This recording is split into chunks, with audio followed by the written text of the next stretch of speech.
খুনি হাসিনাকে ঘোষণা করেছিলাম, তোমার রাজনৈতিক সক্ষমতা থাকলে তুমি জাতীয়তাবাদী দল প্রয়োজন নেই, জাতীয়তাবাদী ছাত্রদলকে মোকাবেলা করো। আজকের বাংলাদেশকে যারা দ্বিধা বিভক্তিতে নিয়ে আসছে, যারা বিভাজিত করছে, তাদেরকে কিন্তু ফ্যাসিবাদ বিরোধী ছাত্র ঐক্যে জায়গা দেওয়া হয়নি। আমরা যখনই ঢাকা বিশ্ববিদ্যালয়ে প্রবেশ করলাম, তখনই গণতন্ত্রের অন্তিম যাত্রা আমরা লক্ষ্য করলাম। আমরা ফেস করেছি কখনো স্বৈরাচারকে, তাই স্বৈরাচার বিরোধী স্লোগান দিতে হয়েছে। আমরা ফেস করেছি ফেসিবাদকে, ফেসিবাদ বিরোধী স্লোগান দিতে হয়েছে। আমি আমার প্রিয় নেতাকে বলেছিলাম, হাসিনা আজ ফ্যাসিস্ট হয়ে গিয়েছে, সুতরাং তার সাথে কোনো আলোচনার মাধ্যমে তার এই বক্তব্য প্রত্যাহার করা সম্ভব নয়। আমরা জানতাম মুক্তির স্লোগানে আমাদের জীবনের অবসান করতে পারে। আমরা ঘোষণা করেছিলাম মৃত্যু উপত্যকায় দাঁড়িয়ে মুক্তির স্লোগান দেওয়ার সংগঠন জাতীয়তাবাদী ছাত্রদল। আমি কিন্তু 1 বছর আগে এই ফ্যাসিস্ট হাসিনা কীভাবে পালাবে তার রূপরেখা তখন বলতে পেরেছি। আমি কিন্তু 2023 সালেই ঘোষণা করেছি এরকমটাই, অ্যাজ ইট ইজ। ছাত্র জনতার অভ্যুত্থান এমনভাবে গড়ে তোলা হবে, ফেসিবাদীরা ইঞ্চি মাত্র জায়গা পাবে না, মুহূর্ত সময় পাবে না। কোনো একটা প্রেক্ষাপটে নেতা হয়ে যাওয়া আর দীর্ঘ সময়ে গণতন্ত্র পুনরুদ্ধারের আন্দোলন করা এক নয়।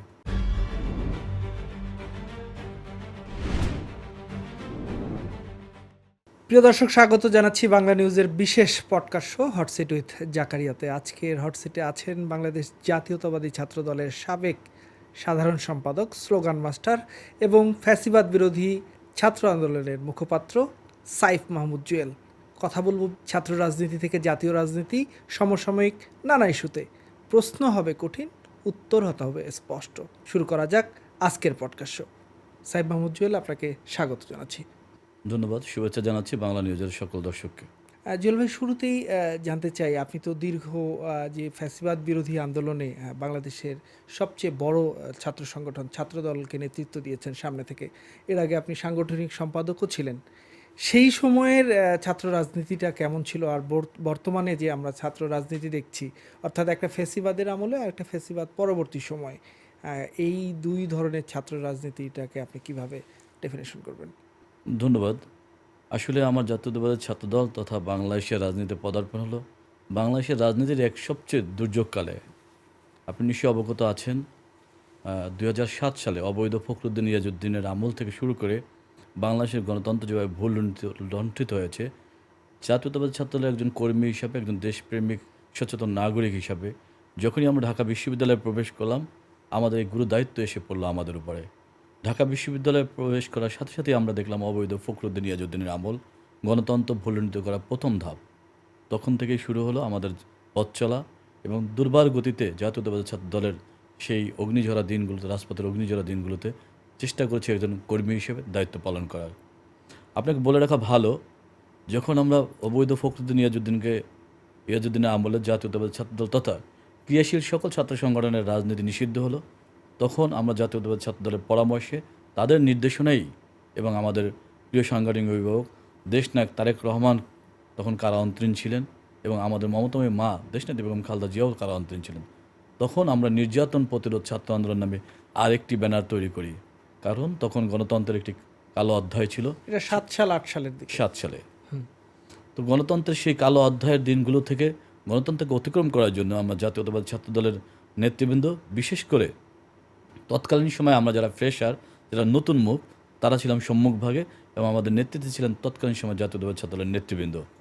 আমরা অবৈধ ফখরুদ্দিন ইয়াজউদ্দিনের আমলকে দুর্বার আন্দোলনের মাধ্যমে এবং সর্বোপরি ঢাকা বিশ্ববিদ্যালয় সহ সকল পাবলিক বিশ্ববিদ্যালয় ছাত্র শিক্ষক আন্দোলনের মাধ্যমে আমরা এই অবৈধ ফখরুদ্দিন ইয়াজউদ্দিনের আমল আমরা ফেস করেছি। তারপর তৎপরবর্তীতে তাদের যে একটি দ্রব্যসন্ধিমূলক একটি নির্বাচন, তথাকথিত ইলেকশন ইঞ্জিনিয়ারিং একটা যে ইলেকশন, সেই ইলেকশনের মাধ্যমেই কিন্তু এই ফেসিবাদের জন্ম হলো। ফেসিবাদ 2008 সালের 29 ডিসেম্বর নির্বাচনের মাধ্যমে বাংলাদেশের গণতন্ত্রকে আর একবার ভুলুণ্ঠিত করে একটি ইলেকশন ওয়ার্কিংয়ের মাধ্যমে, ইঞ্জিনিয়ারিংয়ের মাধ্যমে এই রাষ্ট্র ক্ষমতা আসীন হলো তৎকালীন আওয়ামী লীগ, যা পরবর্তীতে ফ্যাসিস্ট হিসেবে পরিণত হয়েছে বাংলাদেশের রাজনীতিতে। আমাদের দুর্ভাগ্য কিংবা সৌভাগ্য যেটি বলেন, দুর্ভাগ্য হলো এটা স্বাধীন সার্বভৌম বাংলাদেশকে আমরা অস্তমিত হতে দেখেছি প্রায় 15টি বছর। আর সৌভাগ্য হলো এটি যে আমি সেই প্রজন্মের প্রতিনিধিত্ব করছি, যেই প্রজন্ম ফেসিবাদের পতন ঘটিয়েছে, গণতন্ত্রকে পুনরুদ্ধার করেছে। জুয়েল, আপনারা যখন এই হাসিনা রেজিমের সময় আন্দোলন করছিলেন, তখন এই যে ফ্যাসিবাদ বিরোধী ছাত্র ঐক্যের যে জন্ম লাভ করলো, এই স্টোরিটা যদি একটু বলেন। আপনাদের কেন মনে হলো যে সকল ছাত্র সংগঠন মিলে এক প্ল্যাটফর্মে এসে আন্দোলন করা উচিত? না, দেখুন, আমাদের বাংলা জাতীয় দল বিএনপি, যার ভ্রাতৃপ্রতিম ছাত্র সংগঠন আমার জাতীয়তাবাদী ছাত্রদল, বিএনপিও তখন ফেসিবাদ ব্যতিরেকে সকল ঐক্যমতের লোককে একত্রিত করে বিভিন্ন প্ল্যাটফর্ম থেকে, ঐক্যবদ্ধ প্ল্যাটফর্ম থেকে বিভিন্নভাবে আন্দোলন করেছে। আমরা ভ্রাতৃপ্রতিম ছাত্র সংগঠন হিসাবে, এদেশের সাধারণ শিক্ষার্থীদের প্রতিনিধি হিসাবে আমাদের দায় থেকে যায় এই আন্দোলনকে বেগবান করা। তাই আমাদের মনে হয়েছে দল মত নির্বিশেষে যারাই ফেসিবাদকে উপেক্ষা করতে চায়, ফেসিবাদকে পতন ঘটাতে চায়, তাদেরকে ঐক্যবদ্ধ একটি প্ল্যাটফর্মে নিয়ে আসা প্রয়োজন। কিন্তু আজকে সৌভাগ্যক্রমে বলে রাখা ভালো, আজকে ফেসিবাদ পরবর্তী বাংলাদেশে যেই প্রেক্ষাপট আমরা দেখছি, সেই প্রেক্ষাপট আমাদের অনেক নেতৃবৃন্দ তখনই আমরা উপলব্ধি করেছি, বিশেষত আমি নিজেও উপলব্ধি করেছি। যে কারণে যখন ফেসিবাদ বিরোধী ছাত্র ঐক্য গড়ে তুলি, তখন আজকের বাংলাদেশকে যারা দ্বিধা বিভক্তিতে নিয়ে আসছে, যারা বিভাজিত করছে, তাদেরকে কিন্তু ফেসিবাদ বিরোধী ছাত্র ঐক্যে জায়গা দেওয়া হয়নি। তৎকালীন সময়ে একটি মহল নানানভাবে এটাকে নিয়ে ষড়যন্ত্র করার চেষ্টা করেছে, বাট সকল ষড়যন্ত্রের বেড়াজালকে আমরা ছিন্ন করে ফেসিবাদ বিরোধী ছাত্র ঐক্যের জন্ম দিই, এবং প্রতিষ্ঠা লগ্ন থেকেই ফেসিবাদ বিরোধী ছাত্র ঐক্য এদেশের সাধারণ শিক্ষার্থীদের প্রতিনিধিত্ব করেছে, যেমনটি করে বাংলাদেশ জাতীয়তাবাদী ছাত্রদল। আমি 15টি ক্রিয়াশীল ছাত্র সংগঠন নিয়ে তৎকালীন সময়ে ফেসিবাদ বিরোধী ছাত্র ঐক্য গড়ে তুলি। আমাদের 9 দফা দাবি ছিল। কার্যত তখন মুখপাত্র হিসেবে আমি ঘোষণা করেছিলাম আমাদের 9 দফা হলো, কার্যত আমাদের দাবি একটাই। কারণ আমরা জানতাম ফেসিবাদের পতন হলেই গণতন্ত্রপূর্ণ প্রতিষ্ঠা হবে। একইভাবে গণতন্ত্রের সকল যৌক্তিক অধিকারগুলো, গণমানুষের যে যৌক্তিক অধিকারগুলো, ন্যায়সঙ্গত অধিকারগুলো, সবগুলোই বাংলাদেশে বাস্তবায়ন হবে। সুতরাং আমাদেরকে 1 দফার দাবি তুলেছিলাম আমরা তখনই ফেসিবাদ বিরোধী ছাত্র ঐক্যের পক্ষ থেকে এবং জাতীয়তাবাদী ছাত্রদলের পক্ষ থেকে। জুয়েল, আমার মনে আছে আপনি যখন ছাত্রদলের সাংগঠনিক সম্পাদক, আপনি খুব স্লোগান দিতেন। আমি দেখতাম যে পল্টন কিংবা রাজধানীর বিভিন্ন জায়গায় আপনি আপনার নিজস্ব কিছু কাছের অনুসারী ছিলেন, তাদেরকে নিয়ে আপনি বড় বড় মিছিল করেছেন, এবং সেখান থেকে আপনার নাম হয়েছিল যে ছাত্রদলের স্লোগান মাস্টার সাইদ মাহমুদ জুয়েল। তো এই স্লোগান মাস্টার হলেন কিভাবে, আর স্লোগান এটা কিভাবে দেন আসলে আপনি? স্লোগানের অনুপ্রেরণা কিন্তু আমাদের মমতাময়ী মা দেশনেত্রী বেগম খালেদা জিয়া। কারণ তিনি ঘোষণা করেছিলেন ছাত্রদলে তিনি কোয়ালিটি চান, নট কোয়ান্টিটি। কারণ শহীদ রাষ্ট্রপতি জিয়াউর রহমান যখন জাতীয়তাবাদী ছাত্রদলের মতো একটি সংগঠনের প্রতিষ্ঠার প্রয়োজন অনুভব করলেন, তখন বাংলাদেশের মেধাবী সমাজকে সংগঠিত করে, বিশেষত বিভিন্ন শিক্ষা বোর্ডে যারা বোর্ডে স্টান করতেন, মানে মেধাবী যারা যারা মেধার স্বাক্ষর রেখে বিভিন্ন বিশ্ববিদ্যালয়ে ভর্তি হয়েছেন, সেই সকল নেতৃবৃন্দকে সুসংগঠিত করে তিনি জাতীয়তাবাদী ছাত্রদলের মতো একটি ক্রিয়াশীল ছাত্র সংগঠনের প্রতিষ্ঠা করেছিলেন, যেটি প্রতিষ্ঠার লগ্ন থেকে বাংলাদেশের ভ্যানগার্ড, জাতীয়তাবাদের ভ্যানগার্ড, গণতন্ত্রের ভ্যানগার্ড, স্বাধীনতার সার্বভৌমত্বের ভ্যানগার্ড হিসেবে কাজ করেছে। তেমন একটি সংগঠনের নেতৃত্ব দিতে গিয়ে সঙ্গত কারণেই আমাদেরকে মেধাদীপ্ত স্লোগান দিতে হয়েছে। সঙ্গত কারণেই আরেকটি কথা বলে রাখা ভালো, আমরা যখনই ঢাকা বিশ্ববিদ্যালয়ে প্রবেশ করলাম, তখনই গণতন্ত্রের অন্তিম যাত্রা আমরা লক্ষ্য করলাম। সেই গণতন্ত্রকে পূর্ণ প্রতিষ্ঠা করতে গিয়ে আমাদের নানান নান্দনিক স্লোগান দিতে হয়েছে। আমরা ফেস করেছি কখনো স্বৈরাচারকে, তাই স্বৈরাচার বিরোধী স্লোগান দিতে হয়েছে।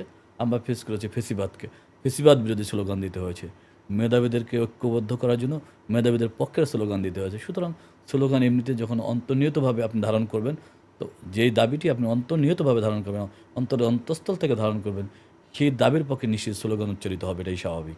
আপনি তখন সম্ভবত ছাত্রদলের সেক্রেটারি ছিলেন। আপনি ঢাকা বিশ্ববিদ্যালয়ের তৎকালীন প্রধানমন্ত্রী শেখ হাসিনাকে খুনি শেখ হাসিনা বলেছিলেন। ওই দিনের প্রেক্ষাপটটা বলেন।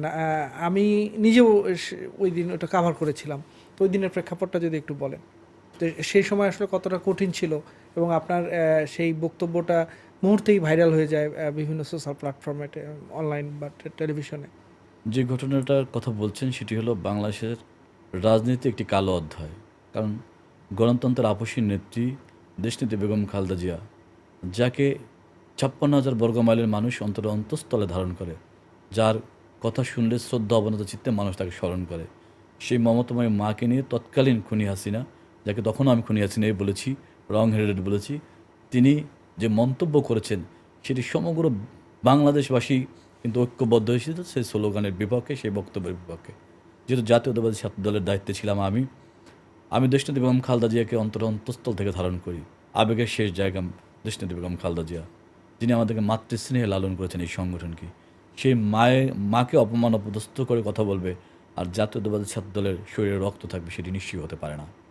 তৎকালীন সময়ে আজকে আমাদের গণপ্রজাতন্ত্রী বাংলাদেশ সরকারের মাননীয় প্রধানমন্ত্রী বাংলাদেশ জাতীয়তাবাদী ছাত্র দলের সাংগঠনিক অভিভাবক দেশনায়ক তারেক রহমানের সাথে আমি যখন এই বিষয়টি নিয়ে আলোচনা করি, তিনি কিন্তু গণতন্ত্রের স্বার্থে যাতে মাঠ উত্তপ্ত না হয়, গণমানুষ যাতে সংক্ষুব্ধ না হয়, গণমানুষের অধিকার যাতে বিঘ্ন না হয়, সেজন্য আমাকে পরামর্শ দিয়েছিলেন এই বিষয়টি নিয়ে গণতান্ত্রিক পদ্ধতিতে কোনো আলোচনার মাধ্যমে সমাধান করা। তখন আমি আমার প্রিয় নেতাকে বলেছিলাম, হাসিনা আজ ফ্যাসিস্ট হয়ে গিয়েছে, সুতরাং তার সাথে কোনো আলোচনার মাধ্যমে তার এই বক্তব্য প্রত্যাহার করা সম্ভব নয়। তার একটাই বক্তব্য প্রত্যাহার করার একটি মাধ্যম আছে, একটি গণ আন্দোলন তৈরি করা, ছাত্র জনতার অভ্যুত্থান তৈরি করা। তখন উনি আমাদের নিরাপত্তার কথা ভেবে নানান সময় উনি আমাদেরকে তো ভ্রাতৃ স্নেহে লালন করেন, উনি আমাদেরকে ধারণ করেন একজন কর্মী হিসাবে, একজন ছোট ভাই হিসাবে। আমরা যাতে অনিরাপদ না হই সেজন্য আমাদের প্রিয় নেতা কিন্তু বারবার আমাদেরকে প্রশমিত করার চেষ্টা করেছেন। কিন্তু যখন মমতাময়ী মাকে নিয়ে অপমান অপদস্থ করবে, মমতাময়ী মাকে নিয়ে কথা বলবে, তখন আমি তৎকালীন সময় আমার বক্তব্যে বলেছিলাম, তুমি আমাদের আবেগের শেষ জায়গায় আঘাত করেছো। আমি জানতাম না আমি কি বক্তব্য দিব, শুধু এটা জানতাম যে মমতাময়ী মায়ের বিরুদ্ধে যে বক্তব্য দিয়েছে, যেই নেতিবাচক বক্তব্য দিয়েছে, অশালীন বক্তব্য দিয়েছে, সেই বক্তব্য প্রত্যাহার করার জন্য আমার রক্ত ঢেলে দেওয়া প্রয়োজন হলো, আমার রক্ত দিতে হবে। শুধু আমি না, তৎকালীন সময় জাতীয়তাবাদী ছাত্রদলের সর্বস্তরের নেতৃবৃন্দ প্রস্তুত ছিলেন। প্রয়োজন ছিল একটি আহ্বানের, সেই আহ্বানের গুরু দায়িত্ব আমার উপরেই ছিল। কারণ আপনারা জানেন তৎকালীন সময় জাতীয়তাবাদী ছাত্র দলের সভাপতি আমার সহযোদ্ধা কাজী রহনুকুল ইসলাম শ্রাবণের উপর ডিবি বারবার হামলা করছিল, যে কারণে ওই দিন ক্যাম্পাসে তাকে নেওয়া যায়নি। তো সাধারণ সম্পাদক হিসেবে পুরো দায়িত্বটা আমার উপরে এসে বর্তায়। তাই আমি ওখানে বসে এই খুনি হাসিনাকে ঘোষণা করেছিলাম, তোমার রাজনৈতিক সক্ষমতা থাকলে তুমি জাতীয়তাবাদী দল প্রয়োজন নেই, জাতীয়তাবাদী ছাত্র দলকে মোকাবেলা করো। আমি তাকে তার আচরণ কাপুরুষোচিত আচরণ সেটা বলেছিলাম। আমি তাকে রং হেরেডে বলেছিলাম, যেটি সুপ্রিম কোর্টও বলেছে। কিন্তু যারা গণতন্ত্রের প্রতি ন্যূনতম শ্রদ্ধাবোধ নেই, গণতন্ত্রের আপসহীন দেশনেত্রী বেগম খালেদা জিয়াকে বলতে পারেন পদ্মা সেতু করে টুস করে ফেলে দেবে। আপনি যাকে ইন্টারিম সরকারের প্রধান ডক্টর ইউনূস সাহেবকে নিয়ে চুবানোর কথা বলতে পারেন, সেই অশালীন বক্তব্যের নেত্রী খুনি হাসিনাকে নিশ্চয়ই আমার তখন কোনো সাবলীল ভাষায় বক্তব্য দিলে তখন আমার হৃদয়ের যে আকুতি, আমার মনের যে চাহিদা, আমার আবেগকে আমি প্রশমিত করতে পারছিলাম না। তাই দেশনেত্রী বেগম খালেদা জিয়ার একজন স্নেহধন্য সন্তান হিসেবে আমি ওই খুনি হাসিনাকে তখনই ক্ষমা চাওয়ার জন্য প্রত্যক্ষভাবে ঘোষণা করেছিলাম। এবং তখনই খুনি হাসিনার যে অবৈধ ছাত্রলীগ, যেটি ইতিমধ্যে নিষিদ্ধ ঘোষিত সংগঠন হয়েছে, সেই সংগঠনের সর্বস্তরের নেতৃবৃন্দ কিংবা সন্ত্রাসী বৃন্দ সমগ্র বাংলাদেশে আমাকে অবাঞ্ছিত ঘোষণা করে। কিন্তু তারা জানে না পরাজয়ের ডরে না বীর। আমরা জানতাম মুক্তির স্লোগানে আমাদের জীবনের অবসান ঘটতে পারে। আমরা ঘোষণা করেছিলাম মৃত্যু উপত্যকায় দাঁড়িয়ে মুক্তির স্লোগান দেওয়া সংগঠন জাতীয়তাবাদী ছাত্রদল। যেদিনে আমি বুঝতে পেরেছি এই খুনি হাসিনা আমাদেরকে নিঃশেষ করে দেওয়ার জন্য, নিশ্চিহ্ন করে দেওয়ার জন্য সকল ধরনের প্রস্তুতি গ্রহণ করেছে, সেদিন থেকেই আমরা ঘোষণা করেছিলাম মৃত্যু উপত্যকায় দাঁড়িয়ে মুক্তির স্লোগান দেওয়ার সংগঠন। আমরা ঘোষণা করেছিলাম আমরা এই জাতির কাছে প্রতিশ্রুতিবদ্ধ, সাধারণ শিক্ষার্থীদের কাছে প্রতিশ্রুতিবদ্ধ। সুতরাং প্রতিশ্রুতিশীল ছাত্র সংগঠনের নেতৃত্ব হিসাবে আমি তৎকালীন সময়ে রাজু ভাস্কর্যে বসেই এই খুনি হাসিনা তথা তার দোসরদেরকে আমরা ওপেন চ্যালেঞ্জ করেছিলাম রাজনৈতিকভাবে আমাদেরকে মোকাবেলা করার জন্য। এই কথা বলতে হলে প্রচণ্ড আবেগের প্রয়োজন, আদর্শিক মেলবন্ধন প্রয়োজন। শুধুমাত্র রাজনৈতিক প্ল্যাটফর্ম করতে গিয়ে এই কথা বলা যায় না, এটা হৃদয়ের ভিতরে ধারণ করতে হয়, অন্তরের অন্তঃস্থলে ধারণ করতে হয়। আমার তৎকালীন বাংলাদেশের মুক্তি, গণতন্ত্রের মুক্তি, স্বাধীনতা সার্বভৌমত্বের মুক্তিকে মনে করতাম পাথেয় হিসেবে। আমাদের এই কাজ, আমরাই ভ্যানগার্ড, তাই এ ধরনের বক্তব্য সম্ভব হয়েছে। আর আরেকটি বিষয় আমার মনে পড়ছে যে একটা সময় তৎকালীন যে সড়ক যোগাযোগ মন্ত্রী ওবায়দুল কাদের অর্থাৎ আওয়ামী লীগের সেক্রেটারি বলেছিলেন যে বিএনপি কোথাও সমাবেশ বা মিছিল করলে 5,000 লোক হবে না। তো সেই সময় আপনি মনে হয় একটি বড় মিছিল করেছিলেন, যেটি নিয়ে পরবর্তীতে আলোচনা হয়েছে। এটা কিভাবে কি করলেন? দেখুন, ওবায়দুল কাদেররা আওয়ামী লীগের গুরুত্বপূর্ণ দায়িত্বে থাকলে তারা প্রায় আবল তাবল বকতেন। তারপরও যেহেতু সে একটি পার্টির সেক্রেটারি, আমার কাছে মনে হয়েছে জাতীয়তাবাদী ছাত্রদলের মতো ক্রিয়াশীল ছাত্র সংগ্রামের নেতৃত্বে আমি, যেটি জাতির মুক্তির ভ্যানগার্ড হিসেবে দায়িত্ব পালন করছে, সেই সংগঠনের কাছ থেকেই একটি নান্দনিক প্রতিবাদ হওয়া দরকার। তাই আমাদের একটি প্রতিষ্ঠাবার্ষিকীকে কেন্দ্র করে তৎকালীন সময় আমি জাতীয়তাবাদী ছাত্রদলের সাংগঠনিক সম্পাদক দায়িত্ব পালন করছিলাম। আমার মনে হয়েছে আমাদের ছাত্র দলের কী পরিমাণ নেতৃবৃন্দ আমাদের সংক্ষিপ্ত সময়ে ডাকে আসতে পারে সেটি ওবায়দুল কাদের তথা তাদের দোসরদেরকে জানানো প্রয়োজন। সেদিন আপনি নিশ্চয়ই লক্ষ্য করেছেন জাতীয়তাবাদী ছাত্রদলের কয়েক সহস্রাধিক নেতৃবৃন্দ সেই খামার বাড়ি থেকে শুরু করে আগারগাঁও পর্যন্ত, যেখানে পুরোটা একদম পথচারী হাঁটার মতো জায়গাও ছিল না। এটি ছিল জাতীয়তাবাদী ছাত্রদলের একটি ন্যূনতম চ্যালেঞ্জ। জাতীয়তাবাদী ছাত্রদল সব সময় চ্যালেঞ্জ নিতে পছন্দ করে, কারণ ঢাকা বিশ্ববিদ্যালয়ে আমরা যখন প্রবেশ করি তখনই শুরু হলো যে অবৈধ ফখরুদ্দিন মঈনুদ্দিন, এর পরবর্তীতে শুরু হলো এক দফার নির্বাচনকে প্রতিহত করা, তারপরে শুরু হলো নৈশরাতের নির্বাচনকে প্রতিহত করা, তাদের দোসরদেরকে প্রতিহত করে আন্দোলন করে গণতন্ত্রপূর্ণ প্রতিষ্ঠা করা, তারপর আমিডামি নির্বাচন। এভাবে বারবার সময়ের পরিক্রমায় উত্তীর্ণ হয়েছে জাতীয়তাবাদী ছাত্রদল। আমাদের অসংখ্য সহযোদ্ধা গুম খুন হত্যার শিকার হলেও পরের সহযোদ্ধা মিছিল নিয়ে, স্লোগান দিয়ে, মুক্তির মিছিল নিয়ে এগিয়ে যেতে পারে। তার একমাত্র কারণ হলো আমাদের একটি আদর্শিক চেতনা রয়েছে, আমাদের গণমানুষের প্রতি দায়বদ্ধতা রয়েছে, আমাদের সাধারণ শিক্ষার্থীদের ন্যায়সঙ্গত অধিকার নিশ্চিত করার জন্য আমাদের দায়িত্ববোধ রয়েছে। আপনারা দীর্ঘদিন ধরে ফ্যাসিবাদের বিরুদ্ধে বিপক্ষে আন্দোলন করেছেন, সংগ্রাম করেছেন, কিন্তু এই পুরো আন্দোলনটা আসলে আলোর মুখ দেখেছে জুলাইয়ে, অর্থাৎ 36 জুলাই 5 আগস্টে শেখ হাসিনার পালিয়ে যাওয়ার মধ্য দিয়ে। তো আমি একটু জানতে চাই যে জুলাইয়ে শুধু ছাত্র জনতা নয়, আপামর সাধারণ মানুষ নেমে এসেছে, সেখানে বড় ভূমিকা ছিল বাংলাদেশ জাতীয়তাবাদী দল বিএনপির সর্বস্তরের নেতাকর্মীরা নেমে এসেছেন, আপনিও ছিলেন। একটু আপনার কাছে আমি জানতে চাই যে জুলাইয়ের সেই দিনগুলোতে আপনি কোন অঞ্চলটা সমন্বয় করেছেন বা কোন দিকে আন্দোলন করেছেন, আপনাকে আইনশৃঙ্খলা রক্ষাকারী বাহিনীর সদস্যরা তাড়া করেছিল কিনা, বা কী ঘটেছিল আসলে ওই সময়? দেখুন, জাতীয়তাবাদী ছাত্রদলের যখন আমরা নেতৃত্বে ছিলাম তখনই প্রথমে বলেছি, আমি যখন ফ্যাসিবাদ বিরোধী ছাত্র ঐক্য গড়ে তুলি, আপনি নিশ্চয়ই লক্ষ্য করবেন 2023 সালে বিভিন্ন গণমাধ্যমে সেটি প্রকাশিত হয়েছিল। 2023 সালে আমি কিন্তু ঘোষণা করেছিলাম ছাত্র জনতার অভ্যুত্থান এমনভাবে গড়ে তোলা হবে ফ্যাসিবাদীরা ইঞ্চি মাত্র জায়গা পাবে না, মুহূর্ত সময় পাবে না। 1 বছরের পরের চিত্রটা আপনি মিলিয়ে নেন। আমার খুব অবাক বিষয়ে লক্ষ্য করলাম, নানান সময় নানানজনকে মাস্টার মাইন্ড ঘোষণা করা হয়েছে। আমি তাদের কোনো বক্তব্য কিংবা কোনো পরিকল্পনা এরকম দেখিনি যাতে করে ফ্যাসিবাদের পতনকে ইঙ্গিত করতে পারে। আর আমি যেভাবে মহান স্রষ্টার ইচ্ছায়, মহান রাব্বুল আলামিনের ইচ্ছায় জাতীয়তাবাদী ছাত্রদলের নেতৃত্বে থাকার কারণে এবং আমাদের প্রিয় নেতা যিনি বাংলাদেশের সকল আন্দোলন সংগ্রামের সফল রূপকার দেশ নায়ক তারেক রহমানের নির্দেশনা থাকার কারণেই আমি কিন্তু 1 বছর আগে এই ফ্যাসিস্ট হাসিনা কীভাবে পালাবে তার রূপরেখা তখন বলতে পেরেছি। আমি কিন্তু 2023 সালেই ঘোষণা করেছি এরকমটাই, অ্যাজ ইট ইজ। ছাত্র জনতার অভ্যুত্থান এমনভাবে গড়ে তোলা হবে ফেসিবাদীরা ইঞ্চি মাত্র জায়গা পাবে না, মুহূর্ত সময় পাবে না। আল্লাহর অশেষ রহমতে, আল্লাহর মেহেরবানিতে আমরা ছাত্র জনতার সফল অভ্যুত্থানের মাধ্যমে এই ফেসিবাদের পতন ঠিক ওই একইভাবে করতে পেরেছি। ফেসিবাদ পতনের যে ছাত্র জনতার অভ্যুত্থানের পটভূমি নিয়ে আলোচনা করার প্রয়োজন আগেই। দেখুন, এই ভবনটা গড়ে উঠেছে নিশ্চয়ই একদিনে নয়। এই ভবনের বেসমেন্টটা কীভাবে গঠিত হলো, ফাউন্ডেশন কীভাবে গঠিত হলো, এর উপর ভিত্তি করেছে এই ভবনটা কত উচ্চতায় যাবে।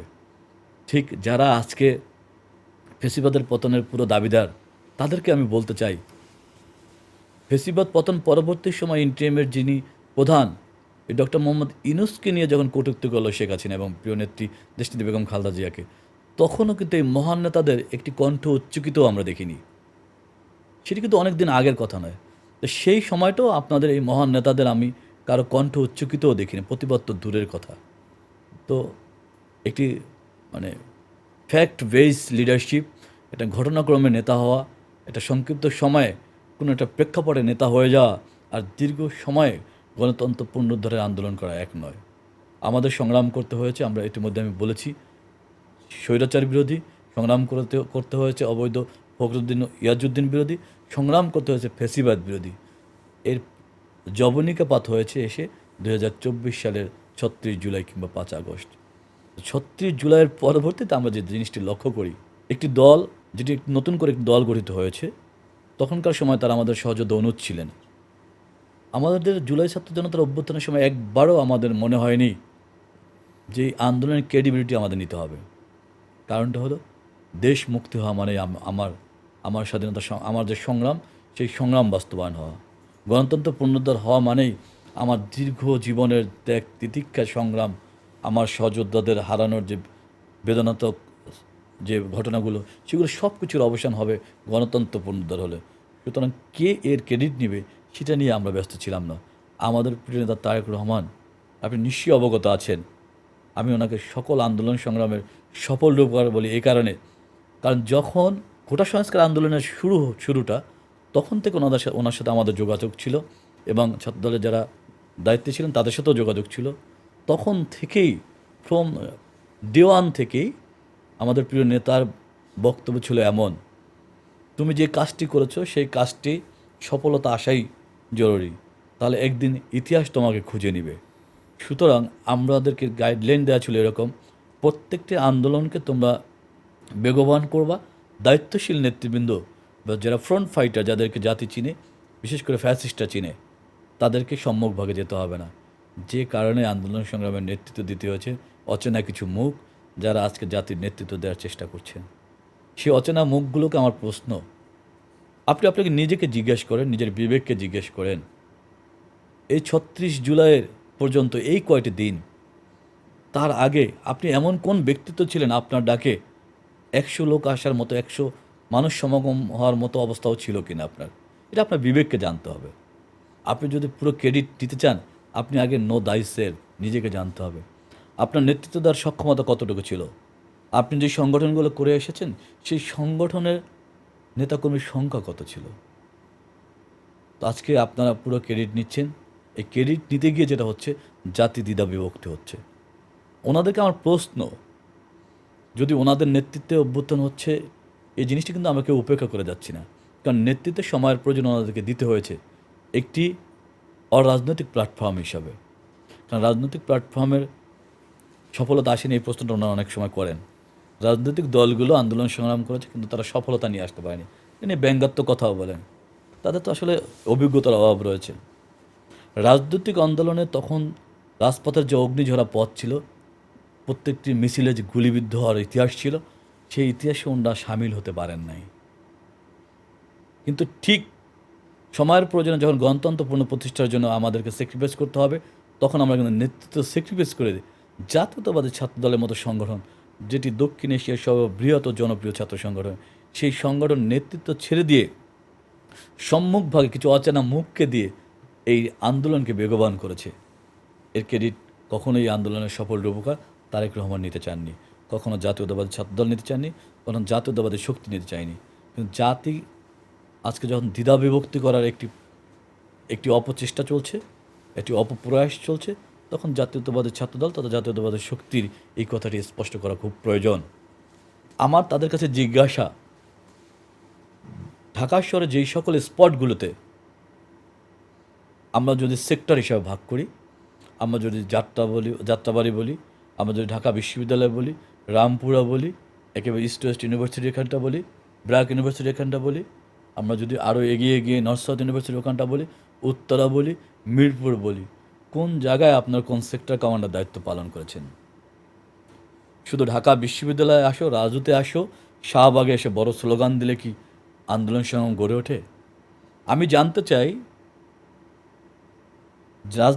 রাজধানীর যাত্রাবাড়িতে যে আন্দোলন গড়ে উঠেছে, ওখানে কয়টি শিক্ষা প্রতিষ্ঠান ছিল? ধনিয়া বিশ্ববিদ্যালয় কলেজ আর সহ চিটাগাং রোড পর্যন্ত দেখবেন কয়েকটি মাদ্রাসা ছাড়া কোনো গুরুত্বপূর্ণ প্রতিষ্ঠান নেই। তাহলে ওখানে আন্দোলন কীভাবে গড়ে উঠল?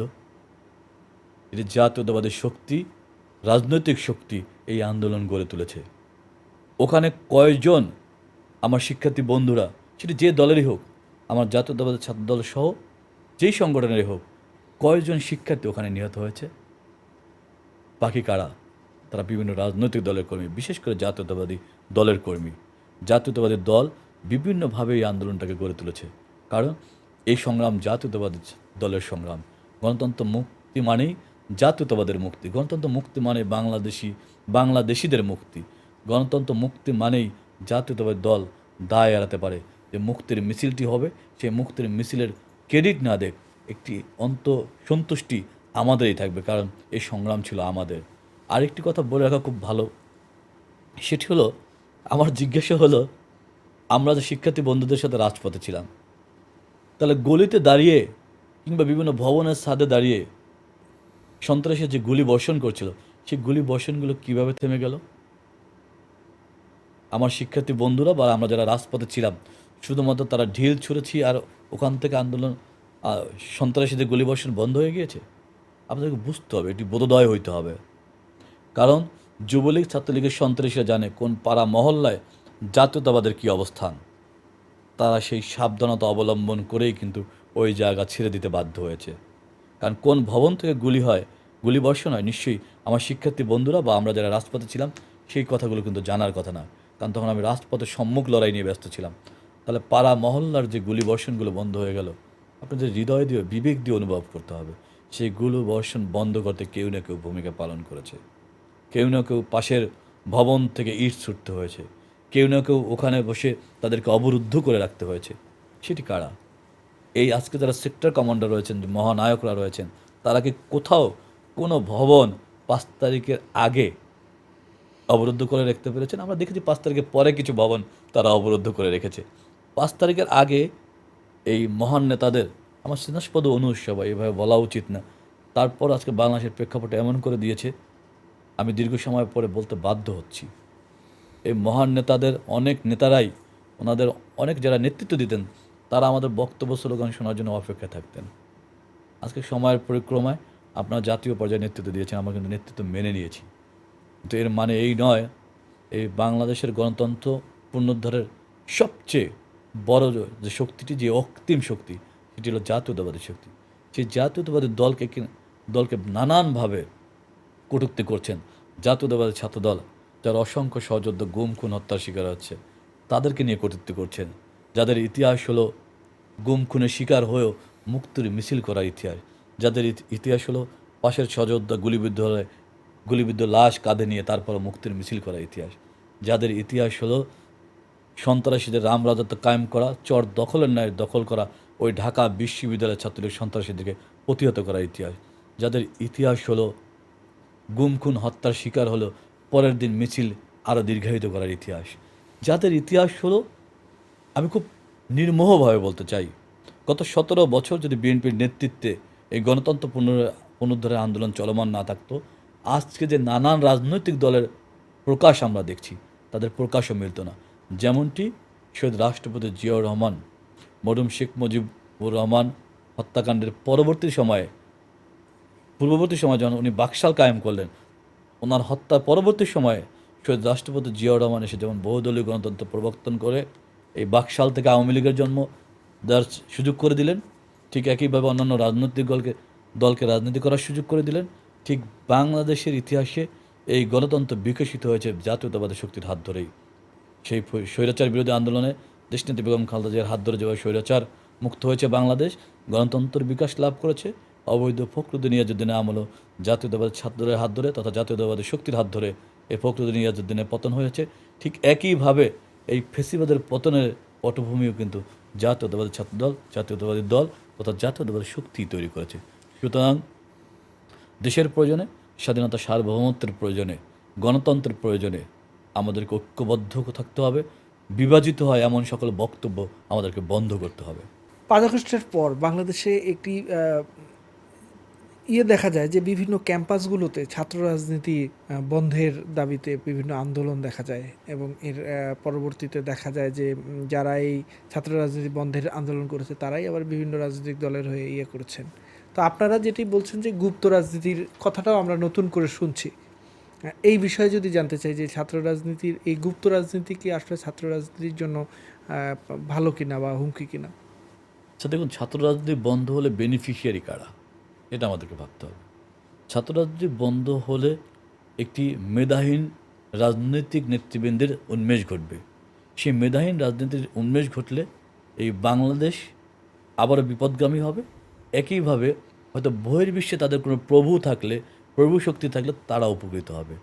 দ্যাট মিন্স বাংলাদেশের সার্বভৌমত্বকে যারা বিশ্বাস করে না, যারা বাংলাদেশকে উন্নতির চরম শিখরে যেতে যাদের কোথাও না কোথাও বাধা রয়েছে, আদর্শিক বাধাও হতে পারে, তারাই এই শুধুমাত্র গুপ্ত রাজনীতির চর্চা করতে চায় এবং প্রকাশ্যে ছাত্র রাজনীতির বিরোধিতা করে।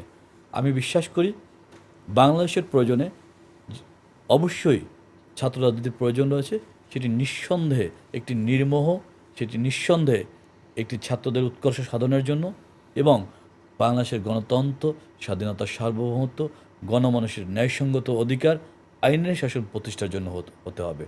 কিন্তু যদি ছাত্র রাজনীতি বন্ধ হয়, তাহলে একটা শ্রেণী যারা শুধুমাত্র কর্পোরেট সিস্টেমে রাজনীতি করতে চায়, যারা গুপ্তভাবে রাজনীতি করতে চায়, দেখুন রাজনীতি হলো সবথেকে মহান পেশা। আর একটা শ্রেণী রাজনীতিকে নিয়েছে গুপ্তভাবে সুবিধা দানের মাধ্যমে প্রলুব্ধ করে একটি মেধাহীন, একটি লোবাতুর জাতি তৈরি করার অপচেষ্টা করছে। যেই জাতি মহান মুক্তিযুদ্ধের মাধ্যমে ৩০ লক্ষ শহীদের রক্তের বিনিময়ে ২ লক্ষ মা বোনের সম্ভব হানির বিনিময়ে অর্জিত হয়েছে, যেই দেশের স্বাধীনতা, সেই দেশে কেউ যদি দেশকে ধারণ করে, সে নিশ্চয়ই প্রত্যাশা করতে পারে না ছাত্র রাজনীতি বন্ধ করা। ছাত্র রাজনীতি বন্ধ করলে তারা যেটি করতে পারবে, তারা অবৈধভাবে, অন্যায়ভাবে, গোপনীয়তার সাথে প্রলুব্ধ করে একটি লোভী জাতিকে তৈরি করতে পারবে। তাতে করে আমি মনে করি যারা বাংলাদেশের শত্রু, এই স্বাধীনতা সার্বভৌমত্বের শত্রু, তাদের এই অপচেষ্টা চলমান রয়েছে।